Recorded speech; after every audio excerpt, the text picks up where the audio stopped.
ये है भारत का प्रसिद्ध नगर इलाहाबाद।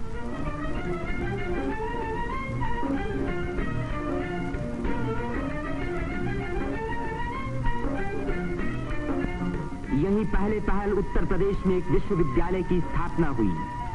इसी वजह से ये नगर उत्तर प्रदेश की शिक्षा और सभ्यता का केंद्र माना जाता है। पंडित मदन मोहन मालवीय, पंडित गोविंद वल्लभ पंत और अनेक प्रतिभाशाली व्यक्ति इसी विश्वविद्यालय की देन हैं, जिन पर आज देश को गर्व है। ये है हमारे प्रधानमंत्री पंडित जवाहरलाल नेहरू का निवास स्थान, आनंद भवन। भारतीय राजनीति का ये एक प्रमुख केंद्र रहा है। इस नगर को तीर्थराज प्रयाग भी कहते हैं। यहीं गंगा और जमुना का संगम है। इसी संगम में गुप्त सरस्वती नदी भी आकर मिलती है। इसीलिए इस स्थान को त्रिवेणी संगम कहा जाता है। त्रिवेणी बहुत पुराने जमाने से भारत का एक पवित्र स्थान माना जाता है। सृष्टि की रचना की शक्ति प्राप्त करने के लिए यहाँ ब्रह्मा ने यज्ञ और तपस्या की। लक्ष्मी की प्राप्ति के लिए विष्णु ने भी यहीं तपस्या की। यहीं स्नान करके भगवान शंकर ने त्रिपुर राक्षस के वध करने की शक्ति प्राप्त की और यहाँ महात्मा बुद्ध ने संसार को सत्य का संदेश भी सुनाया। समुद्र मंथन के बाद जयंत के अमृत का घड़ा लेकर जाते समय एक अमृत कण छलक कर यहाँ गिरा और तभी से इस स्थान पर कुंभ मेले का महान पर्व आरंभ हुआ। इस वर्ष भारत का सबसे बड़ा कुंभ मेला इसी स्थान पर हुआ। इस मेले में लगभग 1 करोड़ व्यक्ति त्रिवेणी में स्नान करने के लिए आए। सदियों की गुलामी के बाद स्वतंत्र भारत का ये पहला कुंभ मेला था। त्रिवेणी में स्नान करके तन, मन और आत्मा को शुद्ध करने के लिए ही यात्रियां आते हैं।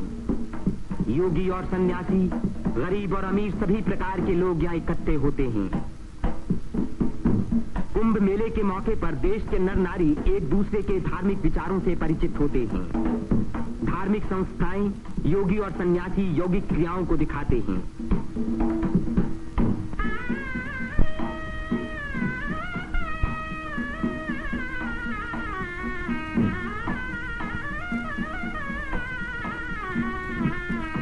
धार्मिक विचारों पर तर्क वितर्क होते हैं और देश के गौरवपूर्ण प्राचीन रहस्यों का उद्घाटन होता है। यहाँ के सुंदर दृश्य प्राचीन भारत की महत्ता की याद दिलाते हैं।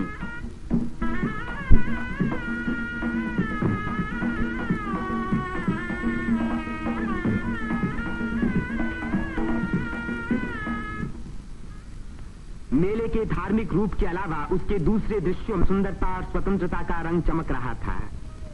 रंग बिरंगी चूड़ियां, देवी देवताओं की मनमोहिनी मूर्तियां,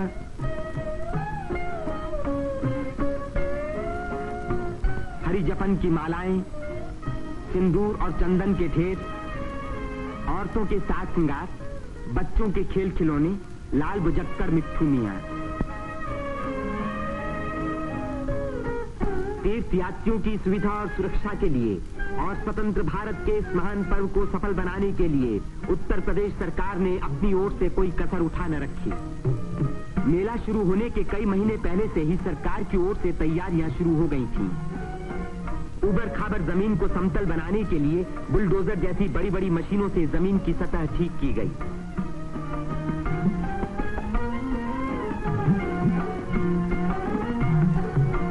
गंगा जी ने अपना किनारा 15 से 30 फुट गहरा काट दिया था, जिसके कारण यहाँ स्नान करना असंभव था।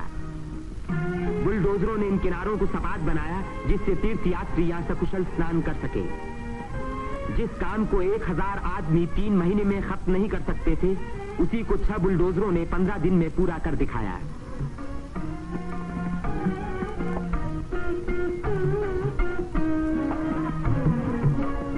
फौजी इंजीनियरों ने सड़कों पर बिछी रेलवे लाइनों के ऊपर पुल बनाने में बड़ी मदद की।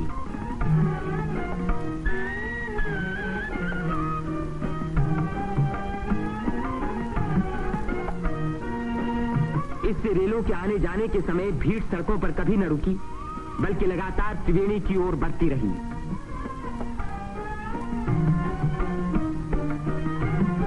जगह की कमी के कारण ज्यादा लोगों के रहने का इंतजाम गंगा के पूर्वी तट पर झूसी की ओर किया गया।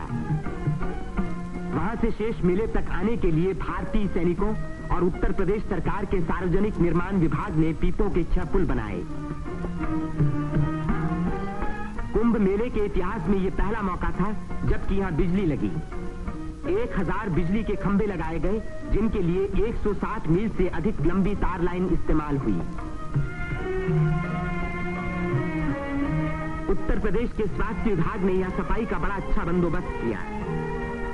चारों तरफ मशीनों से लगभग 250 मन डीडीटी का भारी छिड़काव किया, जिसके कारण मेले में मच्छरों व मक्खियों का नामो निशान बाकी न रहा।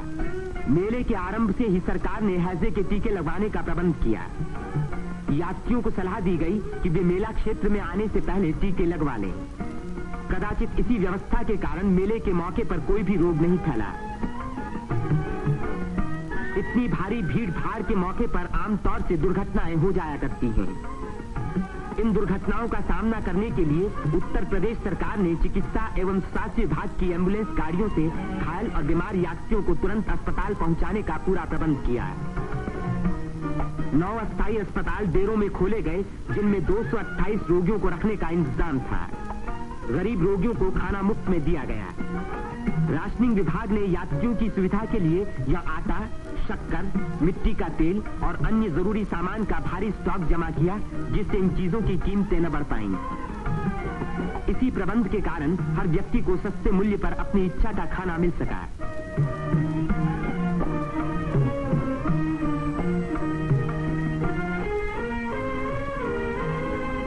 सेवा समिति, अग्रवाल समिति और भारत स्काउट्स एंड गाइड्स जैसी स्वयंसेवक संस्थाओं ने यात्रियों के मार्ग निर्देशन, उनकी सुरक्षा और घायलों का प्राथमिक उपचार किया। पुलिस यात्रियों के संचालन का कार्य करती रही। आने जाने के लिए अलग रास्ते रखे गए। भीड़ को काबू में रखने के लिए चलते फिरते वायरलेस सेटों का इस्तेमाल किया गया।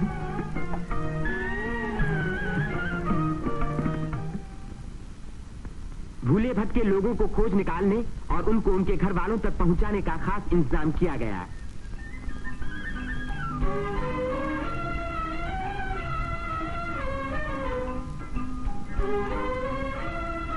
मेले में लाउड स्पीकरों का एक जाल बिछा दिया गया, जिससे भटके हुए लोगों का नाम पुकार पुकार कर उनको एक स्थान पर इकट्ठा किया गया। मेले के आरंभ होते ही उत्तर प्रदेश के मुख्यमंत्री पंडित गोविंद वल्लभ पंत ने मेले के बंदोबस्त का मुआयना किया। इस तीर्थ स्थान पर जमा हुए लाखों मेहमानों के सुख सुविधा की उन्हें बड़ी चिंता थी।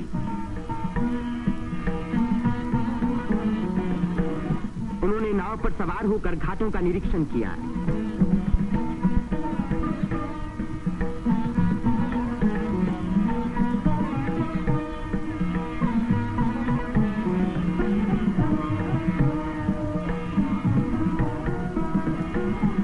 उन्होंने पीपे के पुलों को भी देखा।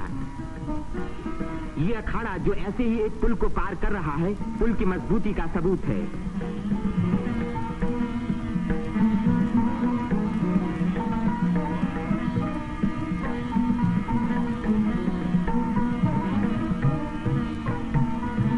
हमारे प्रधानमंत्री पंडित जवाहरलाल नेहरू ने भी मेले के इंतजाम का निरीक्षण किया। वे सड़कों पर घूमे और पुलों पर भी गए।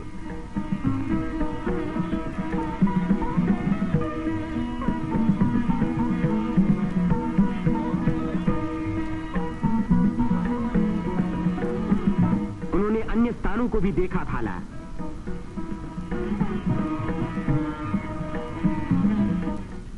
भारत के अन्य लाखों व्यक्तियों की भांति हमारे राष्ट्रपति श्री राजेंद्र प्रसाद ने भी त्रिवेणी में स्नान किया। इस दिन अपार जनसमूह यहां इकट्ठा था।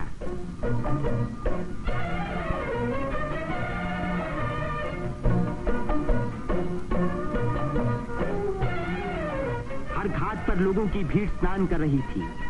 उसमें नया जोश था और नई उम्मीदें थीं।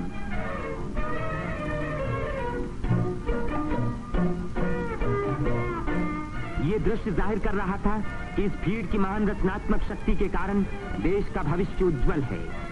उसकी इसी शक्ति के कारण हमारी उन्नति के बड़े से बड़े कार्य अवश्य सफल होंगे। जिस स्थान पर मनुष्य और देवताओं ने यज्ञ किए और भविष्य का संकल्प किया, उसी स्थान पर इन नर नारियों ने आज भारत को फिर से बलवान और सुखी बनाने की प्रतिज्ञा की और भारत की स्वतंत्रता को अमर रखने के लिए अपने शरीर में एक नए प्राण को जन्म दिया।